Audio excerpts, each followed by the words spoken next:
My name is Daniel Wright and I'm 25 years old.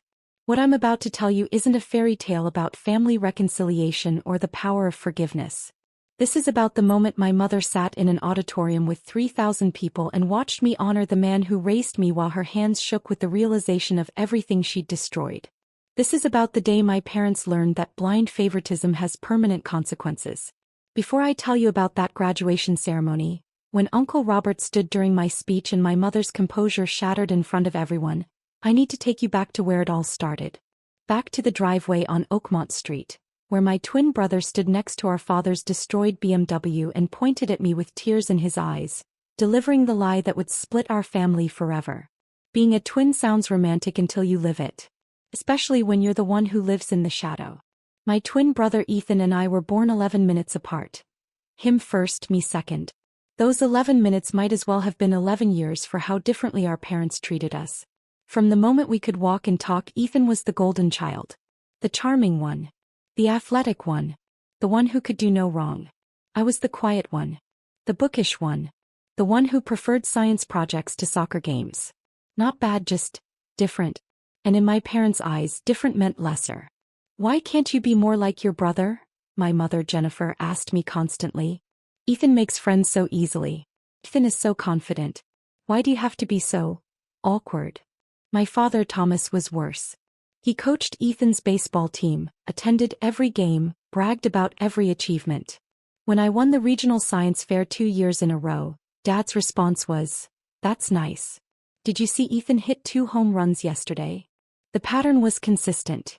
Ethan's successes were celebrated, mine were acknowledged. Ethan's failures were excused, mine were scrutinized. When Ethan got detention for fighting, it was boys being boys. When I got a B+ in gym class, it was disappointing and not living up to my potential. By the time we were 13, the dynamic was firmly established. Ethan was the favorite and everyone knew it. Even Ethan knew it and he exploited it ruthlessly. He'd break something and blame me. He'd steal money from Mom's purse and say I did it. He'd start fights at school and claim I provoked them. And every single time our parents believed him. Because Ethan was trustworthy and I was just Daniel. Your brother wouldn't lie, Mom would say, not even bothering to hear my side. Stop trying to get your brother in trouble, Dad would add, sometimes not even looking up from his newspaper. I learned to accept it. This was my role in the family. The scapegoat, the disappointment, the shadow twin. I focused on school, on my small circle of friends who actually saw me, on the uncle who lived 4 hours away and treated both of us equally during his rare visits. Uncle Robert was Dad's younger brother, but they couldn't have been more different. Robert was a professor of engineering at a state university, unmarried, dedicated to his work and his students. He visited maybe 3 or 4 times a year, but those visits were lifelines. He'd ask me about my science projects, actually listen to my answers and tell me I was brilliant.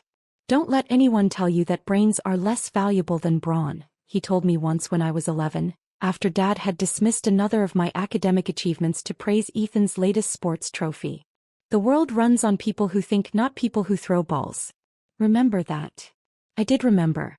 Uncle Robert's words were sometimes the only thing that made me feel like I mattered. Then came the day that changed everything. It was a Saturday in October.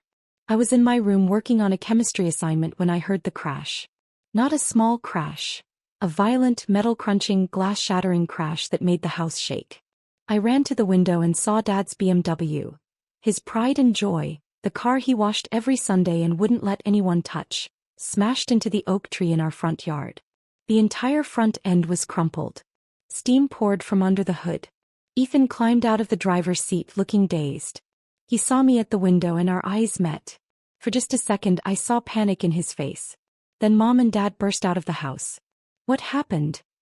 Dad's voice was nearly a scream. He stood staring at his destroyed car, his face going from white to red. What the hell happened? I'm so sorry, Dad. Ethan's voice was shaking. I'm so sorry. I tried to stop him, I really did. Stop who? Mom demanded, looking around like she expected to see someone running away. Ethan pointed at me, still standing at my bedroom window. Daniel. He wanted to try driving. He begged me to let him, said he'd just go around the block. I told him no, but he grabbed the keys when I wasn't looking and I tried to stop him, Dad. I ran outside and tried to get him to stop, but he was going too fast and he hit the tree and... If you're genuinely enjoying this story, please hit that like button. But only if this story resonates with you. That's not true. I yelled from the window, already running for the stairs. I was in my room. I've been doing homework for 2 hours. But by the time I got outside, the narrative was set. Don't lie to me. Dad was in my face immediately, angrier than I'd ever seen him. You totaled my car. Do you have any idea what you've done? I didn't. I was in my room. Ask Ethan, he knows I wasn't. Ethan already told us what happened. Mom cut me off, her voice cold. He tried to stop you. He tried to be responsible. And you not only stole the car, you're lying about it now. I'm not lying. Ethan is lying. I turned to my brother, who stood there with tears streaming down his face, looking every bit the traumatized victim. Tell them the truth. You know I didn't do this. I saw you, Daniel, Ethan said quietly, his voice breaking perfectly. I saw you get in the car. I tried to stop you. Why are you doing this? Why are you trying to blame me? Because you did it. I was yelling now, desperate. You crashed the car and you're blaming me like you always do. That's enough. Dad's voice was final, absolute. Get inside. Now. The next hour was a nightmare. Dad called the insurance company and reported that his 13-year-old son had taken the car without permission. Mom stood in the kitchen crying about how she'd failed as a mother. How could I be so reckless? What was wrong with me? Ethan sat on the couch, occasionally sniffling, playing the role of the concerned brother perfectly. I don't understand, I kept saying over and over. Why won't you believe me? I didn't do this. I would never do this. The evidence is clear, Dad said coldly. Ethan saw you. You were the one driving. You crashed my car. And now you're lying about it, which is somehow worse than the crash itself. Check my room. My homework is still open on my desk. Check the timestamps on my computer. I was doing research online when it happened. Anyone can fake that, Mom said dismissively. Leave a page open, run downstairs. We're not stupid, Daniel. But I didn't. Enough. Dad's shout made me flinch. Here's what's going to happen. You're grounded for 6 months. No phone, no computer, no friends, nothing. You'll go to school and come straight home. You're going to get a job and pay me back every penny of the insurance deductible, $500. And if you ever touch my property again without permission, I will make you regret it. Do you understand? This isn't fair, I whispered. Life isn't fair. You made a choice and now you face the consequences. Go to your room. I looked at Ethan one last time. He met my eyes and I saw it, just for a flash, the satisfaction. The smugness. He'd done this deliberately and he was getting away with it. I went to my room and called the only person I thought might believe me. Daniel. Uncle Robert answered on the second ring. Hey buddy. What's going on? I told him everything. The crash, Ethan's lie, our parents' immediate belief, the punishment. I tried not to cry but failed. Uncle Robert listened without interrupting. When I finished, there was a long silence. Daniel, I need you to tell me the absolute truth. Did you crash that car? No, Uncle Robert. I swear. I was in my room doing homework. I never touched the car. Another pause. I believe you. Those 3 words made me start sobbing. You do. I've known you your whole life. You're not a liar and you're not reckless. Then on the other hand. He sighed. This isn't the first time something like this has happened, is it? No. But they always believe him. Always. I know. And I've tried to talk to your father about it, but he doesn't listen. Tom sees Ethan as the son he always wanted and you as, I don't know. It's wrong and it's not fair to you. What do I do? Can you get through tonight? Stay safe, stay in your room. Yeah. Hey. I'm going to call your father and try to talk some sense into him. If that doesn't work, we'll figure something out. Hang in there, kiddo. He hung up. I sat in my dark room and waited. 30 minutes later, I heard Dad's voice booming from downstairs. I don't care what you think, Robert. This is my house, my son, my decision. Stay out of it. The conversation escalated. I heard Uncle Robert's voice through the phone, calmer but insistent. Then Dad's final words. If you keep defending him, you're not welcome in this house anymore. The call ended. The house went silent. An hour later, my door opened. Dad stood there, his face still red with anger. Pack a bag. You're leaving. What? Your uncle seems to think you're innocent. He wants to take you in. Fine. I'm done dealing with your lies and your attitude. You have 30 minutes to pack whatever you can fit in one bag. Then you're out of this house. You're kicking me out? My voice was small, disbelieving. I'm 13. You're old enough to steal cars and lie about it. You're old enough to live with the consequences. But now. He slammed the door. I sat frozen for several minutes trying to process what was happening. My parents were kicking me out. At 13. Over something I didn't do. I packed mechanically. Clothes, toiletries, a few books, my laptop chargers.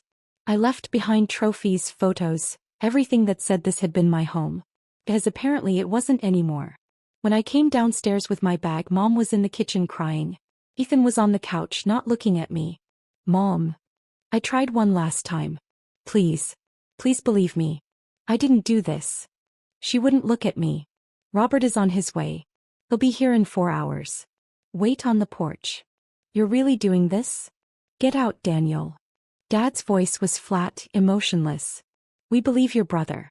We don't believe you. There's nothing more to discuss. I walked out onto the porch with my single bag and sat on the steps. It was getting dark. Cold October wind cut through my hoodie. Behind me, through the window, I could see my family.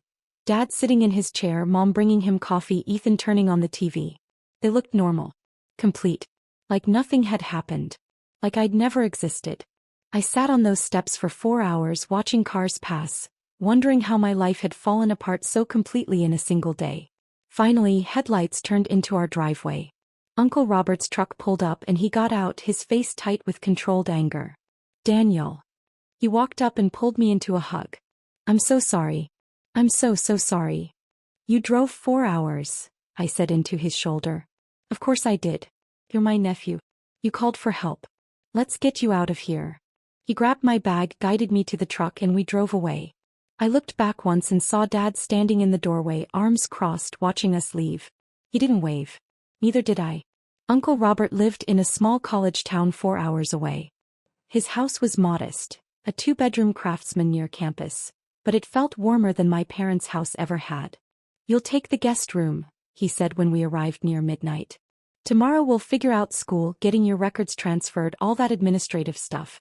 Tonight you just sleep. Uncle Robert? I stopped him as he was heading to his own room. Thank you. For believing me. For coming to get me. He looked at me with an expression I couldn't quite read. Sadness mixed with determination. Daniel, I want you to understand something. What your parents did tonight. That's on them. Not you. You didn't deserve this. You didn't cause this. They failed you, and I'm not going to let you suffer for their failure. You're staying with me as long as you need to, and we're going to make sure you have every opportunity to thrive. Understood. I nodded, not trusting my voice. Good. Now get some sleep. Tomorrow we start building your future. The legal process took 6 months. My parents agreed to an informal custody arrangement. I would live with Uncle Robert. They would maintain parental rights but have no financial responsibility. They didn't fight it. They barely participated in the process. Mom called twice in those 6 months asking how I was. The conversations were awkward, full of long silences. She never apologized. Never said they'd made a mistake. Just asked if I was settling in okay before making excuses to hang up. Dad never called once. Ethan sent me one text. Sorry things turned out this way. Hope you're doing okay. I didn't respond.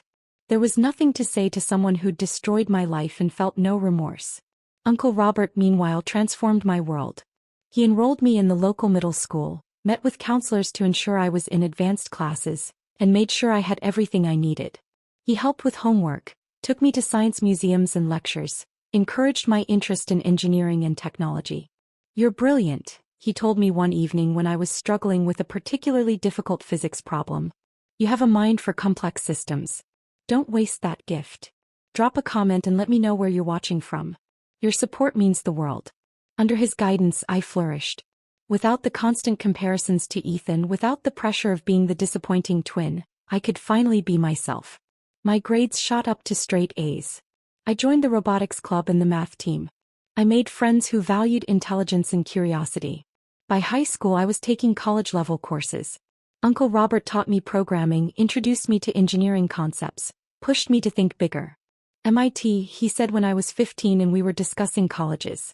That's where you should aim. Best engineering program in the world. You're smart enough. I know you are. MIT is expensive, I said. I knew Uncle Robert wasn't wealthy. He lived modestly on a professor's salary. Let me worry about that. You worry about getting in. I worked toward that goal obsessively. Perfect grades. Leadership positions. Research projects. Competition wins. Every achievement was one more step toward proving I wasn't the worthless scapegoat my parents thought I was. My biological family faded into background noise. Mom called maybe once every few months, always brief, always superficial. Dad never called. I heard through extended family that Ethan was struggling. Mediocre grades, behavioral issues, trouble with authority. Apparently, without me to blame, his true nature was becoming visible. I felt nothing hearing this news. No satisfaction, no sympathy. Just nothing. They were strangers now.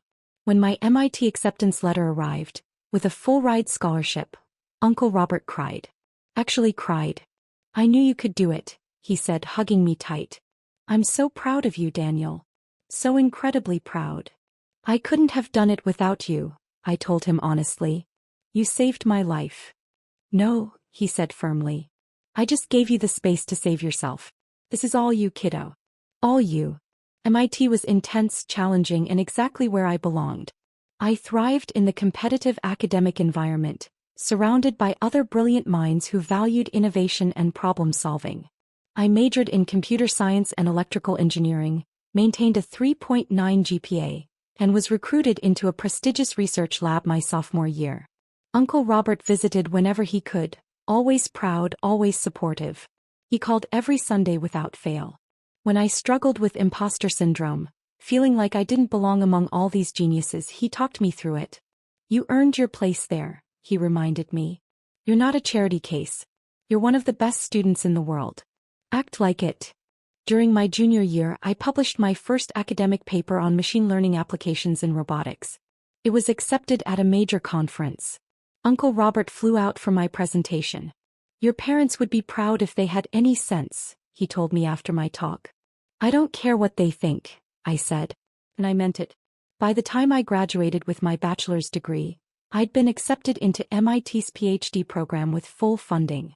I was going to stay, continue my research, and become Dr. Daniel Wright. Uncle Robert was at that graduation too, cheering louder than anyone when my name was called. My biological parents weren't there. I hadn't invited them and they hadn't asked. The PhD program was grueling. 5 years of intensive research, teaching, publishing, and defending my work. I focused on artificial intelligence and robotics, specifically developing machine learning algorithms for autonomous systems. My research was cutting edge, and by my 4th year, I'd published 7 papers and won 2 major awards. Uncle Robert continued to be my rock.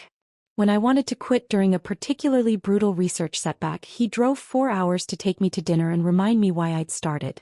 When I successfully defended my dissertation proposal, he was the first person I called. You're going to change the world, Daniel, he said. I've always known it.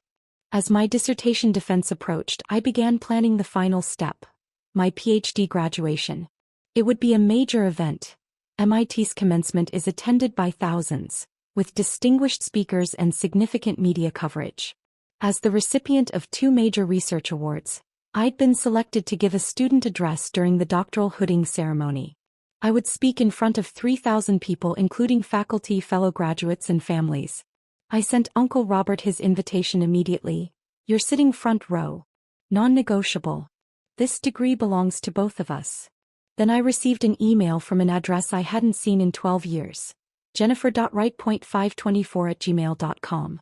Daniel, this is your mother. We heard through your aunt that you're graduating with a PhD from MIT. We're so proud of you and would love to attend the ceremony if you can send us information. We miss you and hope to reconnect. Mom. I stared at that email for a long time. Proud? Miss me?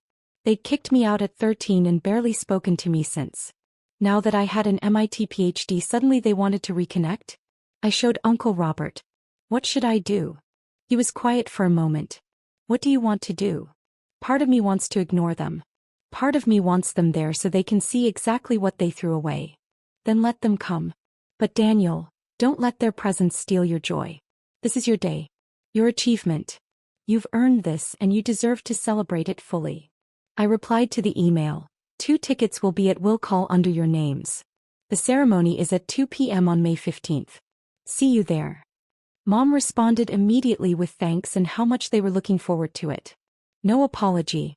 No acknowledgement of the 12 years of absence. Just excitement about attending. I didn't respond again. The morning of my PhD commencement, I woke up in Uncle Robert's hotel room. He'd flown in 2 days early to spend time with me before the ceremony. We had breakfast together and he helped me prepare my speech. Are you nervous? He asked. Terrified, I admitted. Public speaking in front of 3,000 people isn't exactly my strength. Just speak from the heart. Tell the truth. That's all you need to do. The ceremony was held in Killian Court, MIT's central outdoor space, with seating for 3,000 attendees. Doctoral candidates wore black robes with colored hoods representing their fields. Mine was orange for engineering. The stage was set up with a podium, the MIT president's chair, and seating for distinguished guests. I arrived early for the processional lineup. Uncle Robert texted me a photo of himself in his seat, front row center, wearing a suit and holding a small sign that read, "That's my son." I teared up seeing it. As we were organizing by department, I caught a glimpse of my biological parents arriving. Dad looked older, grayer, less imposing than I remembered. Mom had aged too, more lines around her eyes, her expression uncertain. They were scanning the crowd, probably looking for me. They'd been assigned seats in Section C, row 7, decent seats, but nowhere near Uncle Robert's front row position. I'd made sure of that. The ceremony began with traditional pomp. The processional march, the national anthem, welcome remarks from the president. Then came the doctoral hooding ceremony. Each PhD candidate was called individually to receive their hood from their dissertation advisor. When my name was called, Daniel Wright, Doctor of Philosophy in Electrical Engineering and Computer Science. Uncle Robert's cheer was audible over the applause. I saw him standing, clapping so hard his hands had to hurt, that ridiculous sign held high. I caught a glimpse of my biological parents too. They were clapping politely, looking around like they were trying to figure out who the enthusiastic man in the front row was. After all candidates were hooded, it was time for speeches. The MIT president spoke, then a distinguished alumnus, then the moment I'd been dreading and anticipating in equal measure. And now, to represent our doctoral graduates, we have Dr. Daniel Wright, who completed groundbreaking research in artificial intelligence and autonomous systems. Dr. Wright. The applause was substantial as I walked to the podium.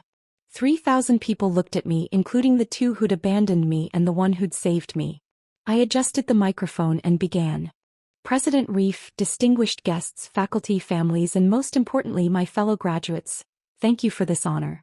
12 years ago I was a 13-year-old kid standing on a porch with a single bag of belongings, watching my family drive away from me. I'd been kicked out of my house, accused of something I didn't do, labeled as a liar by the people who were supposed to believe me unconditionally. The audience was silent, attentive. I could see my biological parents sitting very still, starting to realize where this was going. My twin brother had blamed me for crashing our father's car.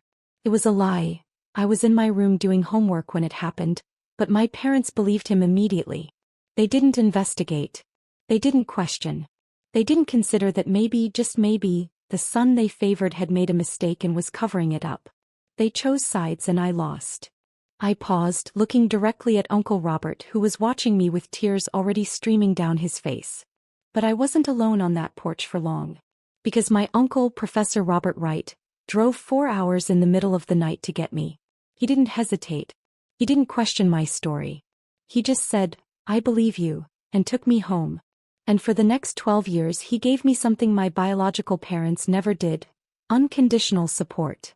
Uncle Robert covered his face with his hands, shoulders shaking. Uncle Robert, I had to pause to control my own voice, became more than my guardian. He became my father in every way that matters.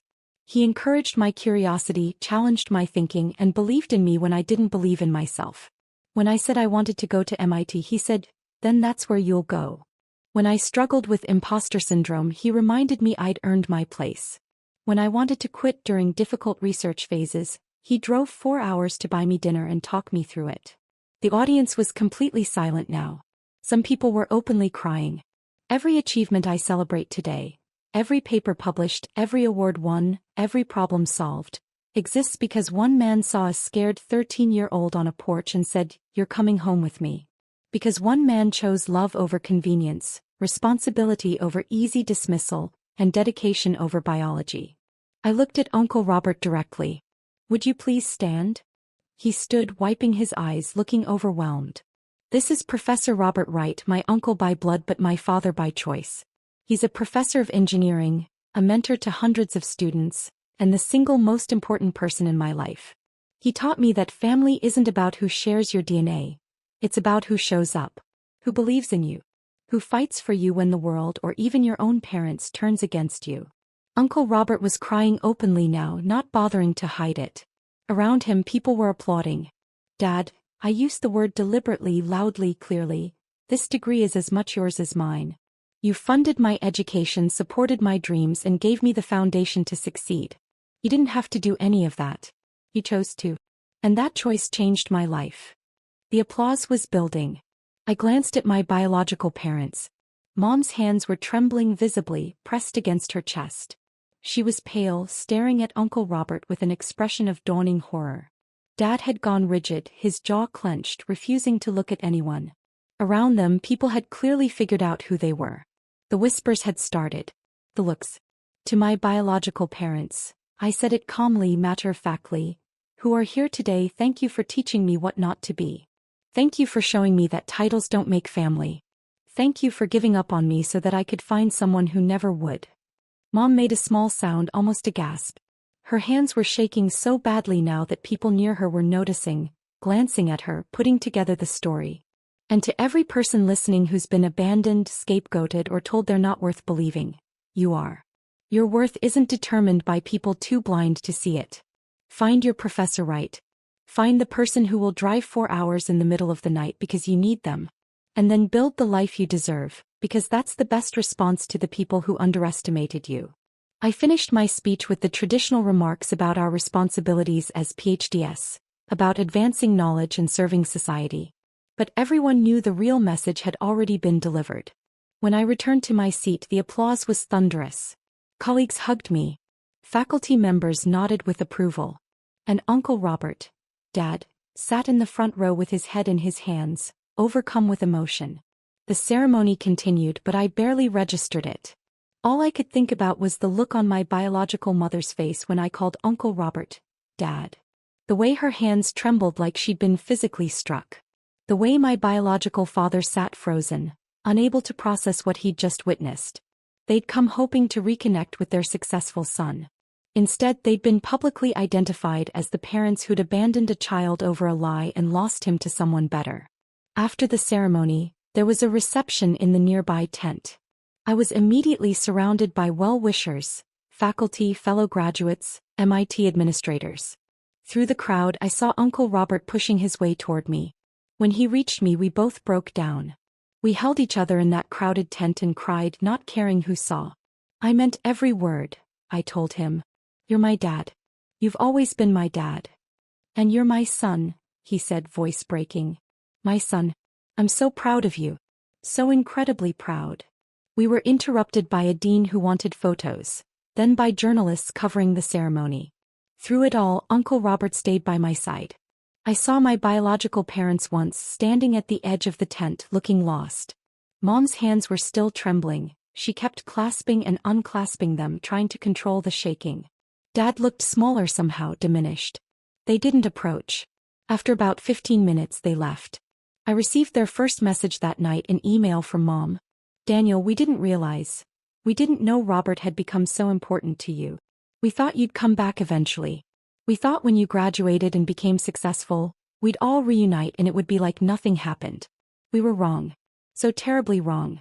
Sitting in that audience, hearing you call Robert your father, watching your whole life unfold without us. It destroyed me. My hands are still shaking as I write this. Your father is devastated, though he won't admit it. We threw you away over a lie. We chose Ethan without even investigating. And we lost you. We lost everything. I don't know how to fix this. I don't know if we can. But I need you to know we're sorry. We're so sorry. Please. Can we talk? Mom. I read that email 3 times. It felt, not nothing but close to it. Distant sympathy for people who'd realized too late what they'd destroyed. I didn't respond that night. Dad sent his own email 2 days later. Daniel, this is your father. I'm not good with emotions or apologies, but your mother is right. We made a terrible mistake. I was too stubborn to admit I'd chosen wrong, and by the time I realized Ethan had lied, too much time had passed. I told myself you were fine with Robert, that you'd moved on, that you didn't need us anymore. I was wrong. You did need us and we failed you. Watching you honor Robert as your father in front of thousands of people. I've never felt anything like that. Shame. Regret. The knowledge that I threw away my brilliant son over pride and favoritism. I don't expect forgiveness. I just need you to know that I know what I did. And I'm sorry. Thomas Wright. I sat with both emails for a week. Uncle Robert, dead, found me staring at them one evening. They wrote to you, he observed. Yeah. Apologizing. Asking to reconnect. What are you thinking? I don't know. Part of me wants to tell them it's too late. Part of me wonders if I should at least hear them out. Dad sat down next to me. Daniel, I'm going to tell you something I've never said out loud. When Tom kicked you out, when he chose to believe Ethan over you without even investigating, I lost respect for my brother. I couldn't understand how a parent could be so blind, so stubbornly committed to favoritism that he'd destroy his own son. And watching what you've accomplished, seeing the man you've become despite what they did. I've been angry at them for 12 years. He paused, choosing his words carefully. But I also know that anger and grudges eat at you from the inside. I'm not saying you have to forgive them or let them back into your life. But maybe you owe it to yourself to respond. To tell them exactly how you feel. To close that door definitively if that's what you choose, but to do it consciously. I thought about it for days. Finally, I wrote a response. Mom and Dad, I read your emails. I appreciate the apologies, though they come 12 years too late. You didn't just make a mistake, you made a choice. You chose to believe Ethan over me without investigation. You chose to punish me without proof. You chose to kick me out rather than admit you might have been wrong. And then you chose to maintain minimal contact for 12 years, only reaching out now that I've achieved something impressive enough to warrant your attention. Robert didn't choose me because I was impressive. He chose me because I needed him. He saw a scared kid on a porch and said, "You're coming home." He supported me through mediocre years and brilliant years with equal dedication. He earned the title of father through consistency, love, and sacrifice. You taught me that blood doesn't make family. Robert taught me what does. I'm grateful for both lessons, but only one of you deserves my gratitude beyond the educational value. I don't hate you. I don't wish you harm. But I also don't need you in my life. I have a father. I have a family. And they've been here all along while you were somewhere else. I hope you find peace with your choices. I found peace with mine. Daniel. I sent it and felt lighter. Like I'd closed a door I hadn't realized was still ajar. They responded with more apologies, more pleas to reconsider, more promises that they'd changed. I didn't respond again. Eventually the emails stopped. I'm 30 now. I'm an assistant professor at a prestigious university, teaching and continuing my research in AI and robotics. My work has been cited thousands of times. I'm building the career I always dreamed of. Dad, Uncle Robert, is 58, still teaching, still inspiring students, still being the best father I could ask for. We talk almost daily. He visits often. When people ask about my family, I talk about him without hesitation. I heard through extended family that Ethan is struggling. He dropped out of college after 2 years, has bounced between jobs, and apparently has substance abuse issues. My biological parents are dealing with the consequences of raising a child who learned that lying and blame shifting would always save him. Until it didn't.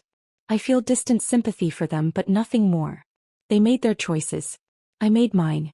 Sometimes people ask if I regret the speech at graduation. If I think I was too harsh, making such a public statement about my family situation. I don't regret it. That speech wasn't revenge, it was truth. It was honoring the man who deserved honor and making sure the world knew that family is defined by action, not biology. My biological mother's hands trembled when I called Uncle Robert my real father because she finally understood what she'd thrown away. Not just a son, but a brilliant, successful, loving son who would have honored her the way I honored Dad. if she'd earned it. She didn't earn it. Dad did.